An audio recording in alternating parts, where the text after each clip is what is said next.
Oi pessoal, bem-vindos ao Lição de Casa ACVET. Nesse vídeo vamos falar das unidades utilizadas em resultados laboratoriais, para que possamos comparar e interpretar esses resultados.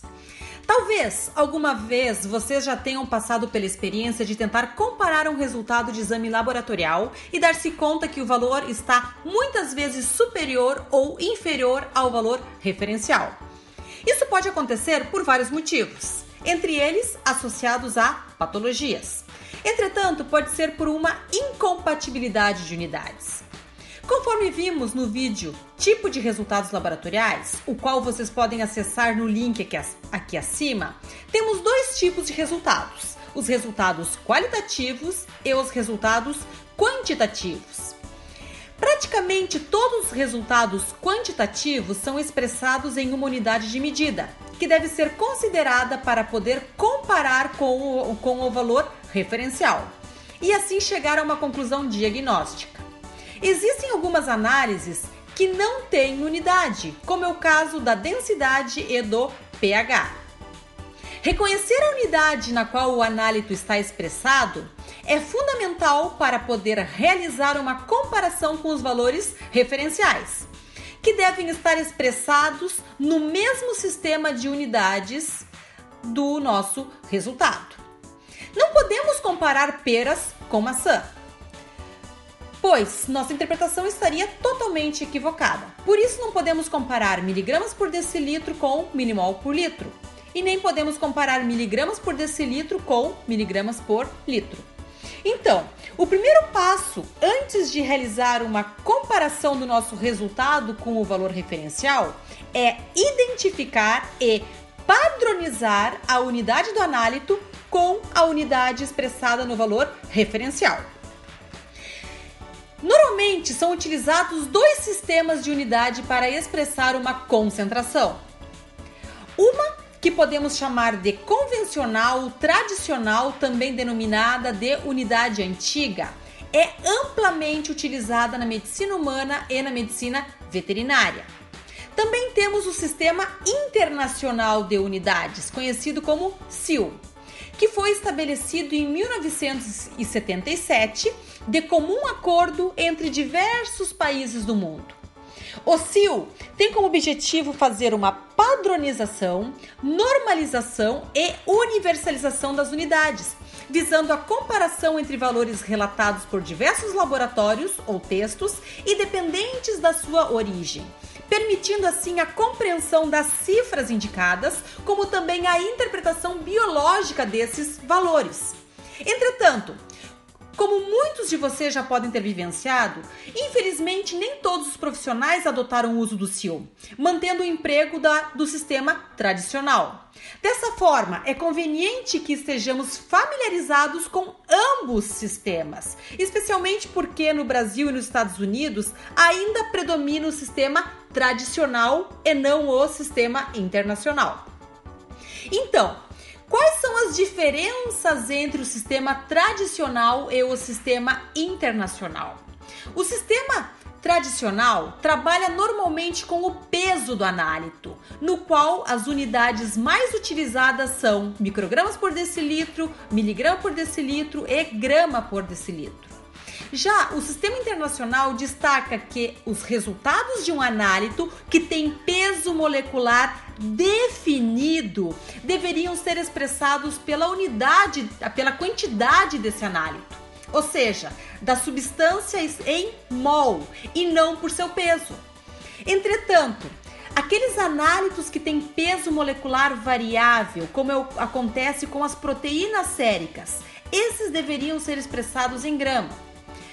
Já no caso da atividade enzimática, ela deveria ser expressada como kcal, onde 1 kcal equivale à ação da enzima sobre 1 mol de substrato por segundo.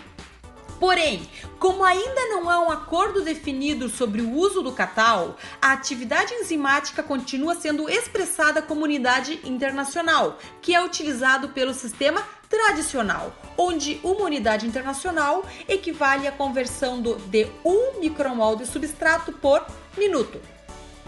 Então, o que devemos fazer para comparar comparar um resultado que está expressado na unidade antiga quando o nosso valor referencial está expressado no sistema internacional? É muito simples, é só obter o fator de conversão, que está disponível em livros de patologia clínica, de bioquímica clínica, assim como disponibilizados em diversos sites na internet.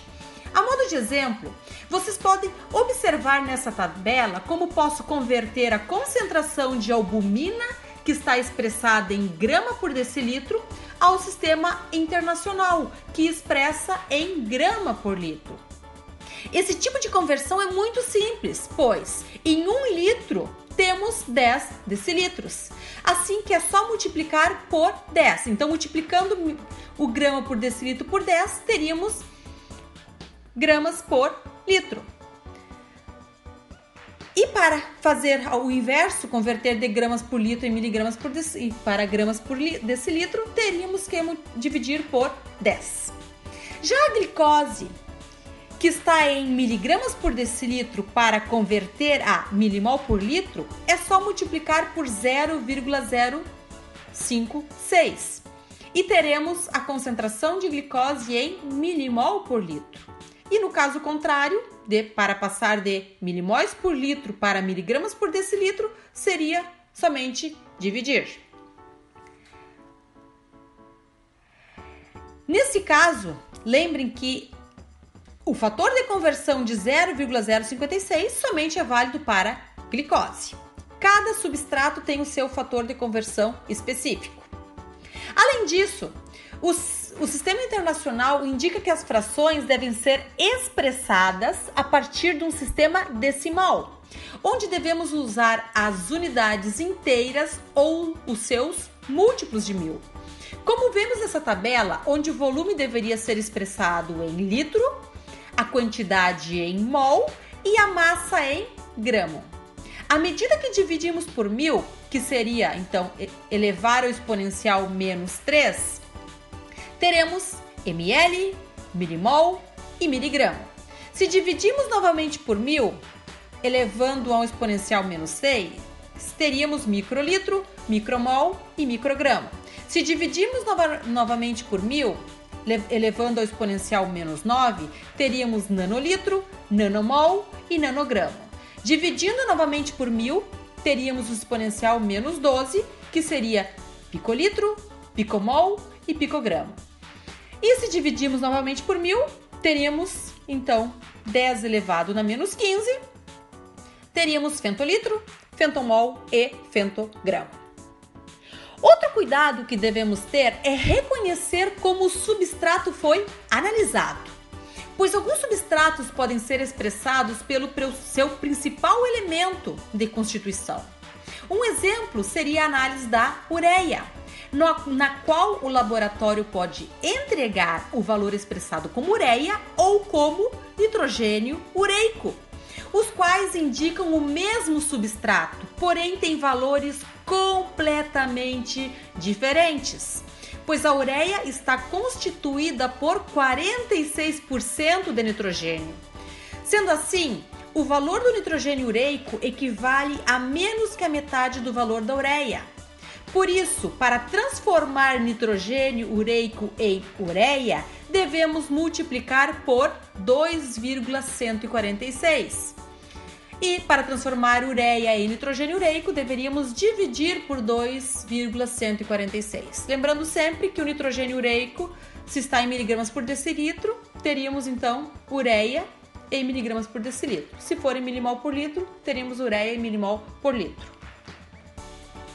Então, pessoal, vimos que os resultados quantitativos contam com uma unidade para estimar a quantidade do análito num determinado volume de amostra.